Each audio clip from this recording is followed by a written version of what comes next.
the screening room for Portrait of a Lady on Fire was the farthest thing from ever being considered a optimal viewing experience.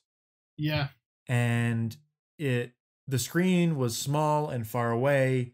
The doors to the lobby, which has the bar in it, the VIP bar lounge, so it was constantly full and loud. The doors were not soundproof in any way, so there was always this background chatter going on. And the seats were just a little bit too close to each other. So Chandler, Nick, and I were nice and comfy together. They were also the kind Warm. of chairs that your high school pulls out of deep storage when there's a few extra people to sit in the back. Just Yeah, not great. just $5 Costco plastic chairs. But Just all around not optimal. all around not optimal. And yet it was an utterly enthralling experience. And it was a great movie to watch. And it was only recently when I finally got the chance to see Portrait of a Lady on Fire in a real theater at the Loft here in Tucson that I realized how underwhelming Yeah. and Same. unspectacular that viewing experience was compared to seeing the film in its glory projected right there in front of you with perfect audio. Chandler, you recently rewatched Portrait of a Lady on Fire. Talk to us. I did. What is it? What is the film about, and what was your experience? Well, obviously, I had the same exact experience you did. I saw this at the film festival with you, and I knew that it was great. There was no denying that. Even under the less than ideal circumstances, there was a lot there that took me away from the background chatter and the ballroom echoes, and I forgot that it was not that great of a viewing experience until you told me that it was like seeing a completely different movie. I then rearranged my schedule in order to make a last minute effort to watch this again, and let me tell you, Tucson was fun, but I'm burying that memory under this one because it was a much better viewing experience. It was like seeing a completely different movie. And to sum it up, it's basically about I want to say, late 18th century French painter, a woman, who is sent on a task to go to this distant estate on the coast of some sort of French island. And she is tasked with the painting of a young woman who's about to be married off in Milan. She protests this wedding, so she wouldn't let the last portrait maker paint her. And so the mother thinks, oh, let's take this woman, disguise her as the walking companion to the daughter, and then bit by bit, this painter sort of observes her features and makes a portrait of her. But that's not what it's really about. It's really about their nice little romance they spring over the course of the painting. Pourquoi refuse-t-elle d'être peinte?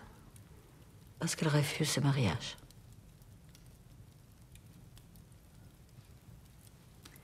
Vous allez devoir la peindre sans qu'elle le sache. Elle pense que vous êtes une compagne de promenade pour quelques jours. Elle se réjouit. It's hard to sum up. Yeah, but small side tangent, because when I was listening to you talk about that there, you think it's I think it's of note, at least, because the film deals with a lot of feminist theory, Yes. ideas, and yada yada yada. I think it's interesting that the first painter that was hired, I always assumed that it was a man that was hired first. yeah, I don't know if it's ever explicitly stated, but it's interesting that the painter that was hired, she actually painted, her father painted the portrait of the mother of the woman. Yeah. So there was a connection there. But it's interesting that the woman, the mother, didn't hire the painter with the connection, a woman, first. Interesting. Mhm. It's reaching, but a thought that literally just occurred to me. Yeah, that's what makes the movie so interesting, is that it's almost completely devoid of men in general. There's not like a single man who gets more than 2 lines. Maybe the guy who approaches her at the end to talk about her painting, but it's very much a woman's point of view of a world that is mainly at that time pretty male dominated. So, I'm trying to like, where do I begin with this film? It's probably one of the best theater experiences I've ever had, and this is on a second viewing. I would probably rank my theater viewing experience over Parasite. Yeah, Parasite's the better movie. I know this is a fact, but I think there's something about Portrait of a Lady on Fire that's much more engaging on a kind of emotional level. Yeah. Right? On an empathy level, an empathetic level. Then Parasite is like a thriller, and you're engaged because the stakes are high and it's incredibly well made, engaging filmmaking. Portrait of a Lady on Fire is engaging because you are fully invested in the relationship between the characters, and you are with them 100% of the way as their relationship develops. And it was honestly a gorgeous film, so gorgeous to look at and to experience that I got a little emotional just taking it all in. And it's a lot to take in. It's a lot to take in because it's very layered. It's on the one hand it's a love story. On the other hand, it explores the three-way relationship between muse, artist, and art, and how those all affect each other in different ways. It's also a very feminist movie. It's just, there's a lot going on, but it's never hitting you over the head with what it's about. It is just a nice little intimate, very well crafted movie that just gives so much time to just such intimate moments that those little moments add up into this actual picture. One of the things that I very much enjoyed was just the little, so much time is given to just the act of painting. And, you know, it's an old saying, you know, watching paint dry, it's equated to the most boring of the boring. But there's something so satisfying about those scenes where you just slowly, bit by bit, see this painting come together. You see the outlines, and then you see the colors and how she mixes the colors and fills in those outlines. And you can see, for me, it's the brush strokes, and then in particular the sound of the paint and the brushes going on the canvas. You can hear just the bristles against every little groove in the canvas. And the crackling of the fire, it's just, it's ASMR for the soul. It's a film about details. Particularly, I think, of note, I think if you're looking at the film as what went right, what are like the top three things about the film?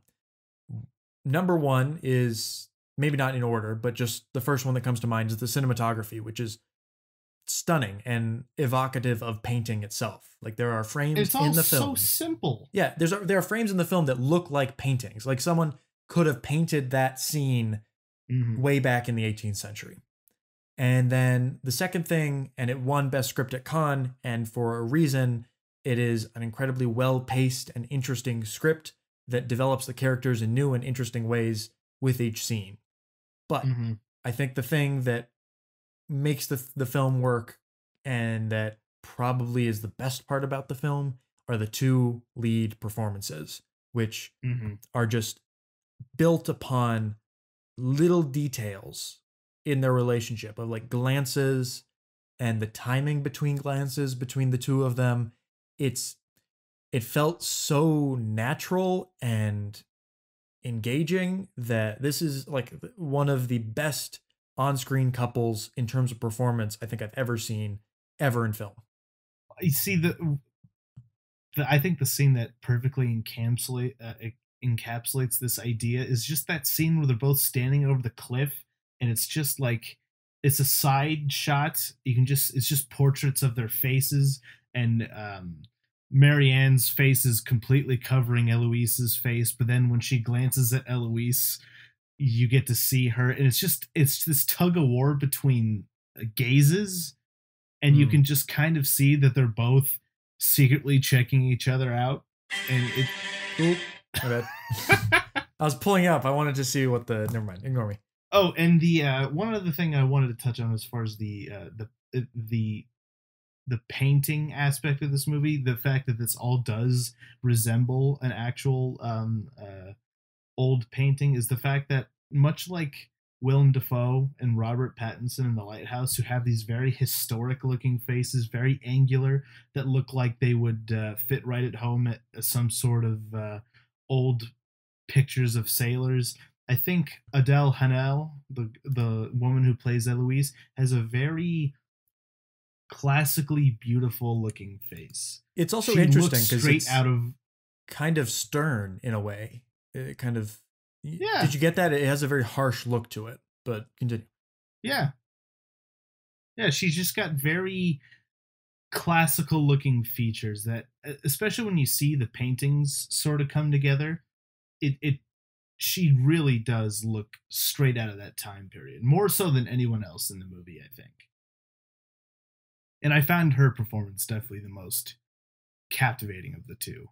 But again, they have such great on screen chemistry straight from the beginning that the whole blossoming of the romance felt very organic. Yeah, and then it's also interesting to note that there's only 2 or 3 lines said by a man in the entire film. Yeah. And they're at the beginning and the end. You know, she gets dropped off on the island and there's a man there, and then at the end they're commenting on a painting and there's a man there. Oh, there's also the man that there to pick her up. Oh, and then to pick her up. Yes. Yeah.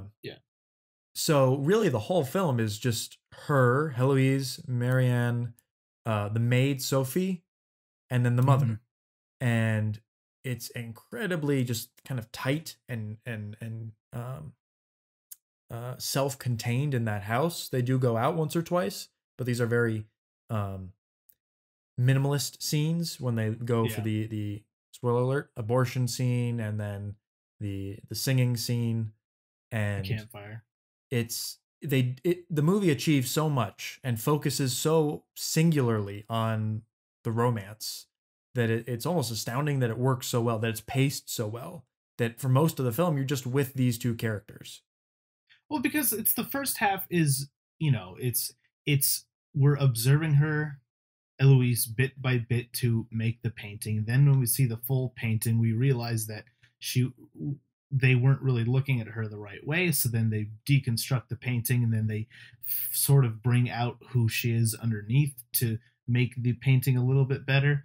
But I think one of the best parts of this movie is that there's so many different points where I felt like I knew where the movie was going, and if it was in the hands of anyone who wasn't who didn't know these characters as well, they would take it in more cliche directions. Like when Eloise finds out that Marianne is painting her, I felt like that would be a lesser director would have made that a point of conflict, that she felt betrayed, and then there's sort of romance or friendship is then put on the rocks because of it. But no, Eloise is a lot more understanding of Marianne's position and a lot more cooperative. And then towards the end, when they realize that their time is up, they don't make some sort of last ditch effort. They just sort of both are content with the idea that this is more of a lasting fling than anything, and that just makes those last few moments that they have together all the more tragic. The scene where she's like, "Don't fall asleep because then tomorrow will come." It's nice to see people that treat these sort of romances a lot more realistically.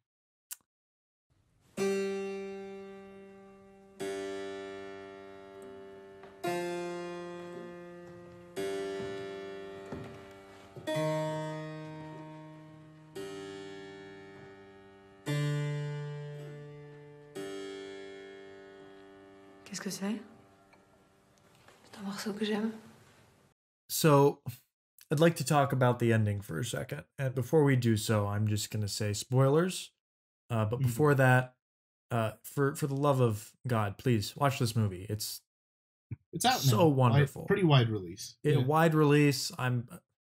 It'll be released eventually on Blu-ray. It's coming to the Criterion Collection eventually. Thank goodness.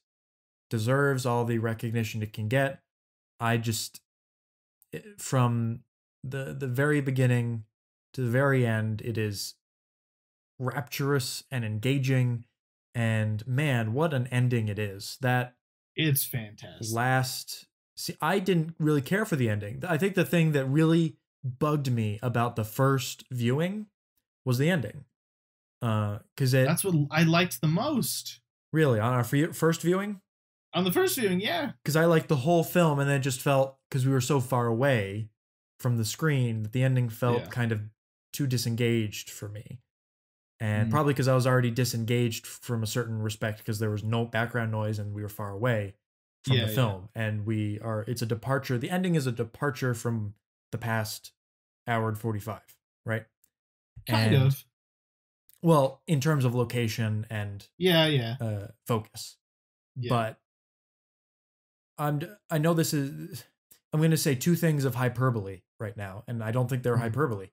One of the best ending shots of all time. Yep. Is that when at the very end, when she's listening to the Vivaldi piece, and amazing. That's probably the clearest example of a great performance here, is when that performance and that slow zoom in at the end.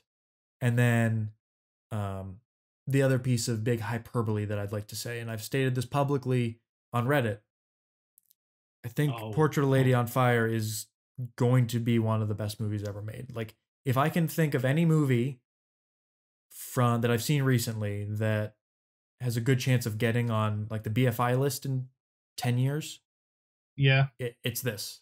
And I think it more than deserves it.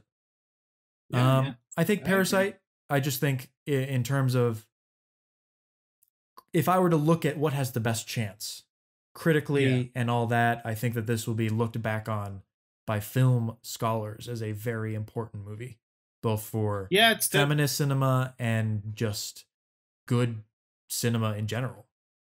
Yeah. Now the ending, what I love so much about the ending is that the last, like, all those facial expressions on Eloise's face, they sort of go through, they really encapsulate just the nature of this romance in general. At first, she's a little hesitant, when she hears the Vivaldi piece, and she's a little hesitant. She doesn't want to really open up that memory, and then you can see it slowly overtake her, and she's just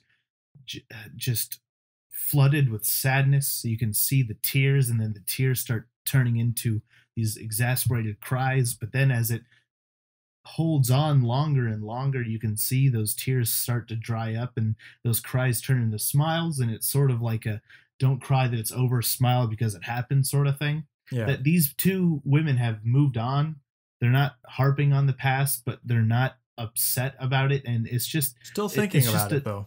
Yeah, they are still thinking about it. They're both still moved, and that's why I love this script so much, is because they have all these nice, amazingly constructed situations. The fact that Marianne could watch Eloise and she not know, and just be able to, it's such a well-constructed way to observe her the way that we are observing her.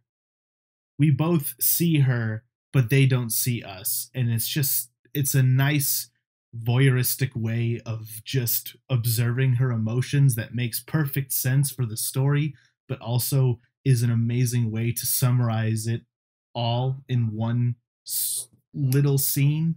And the music is amazing, and it's diegetic, but also doesn't feel diegetic. And I just think it's an amazing shot to end on. And it's one of the best endings of all time, I'll be honest. Just that shot, there's a few others. There's where Heloise is standing on the beach near the end, in her green dress, and the waves. Those are my other favorites. Yep. And then a lot of the interior stuff is just lit with this kind of warm fire glow, and this cool blue outside.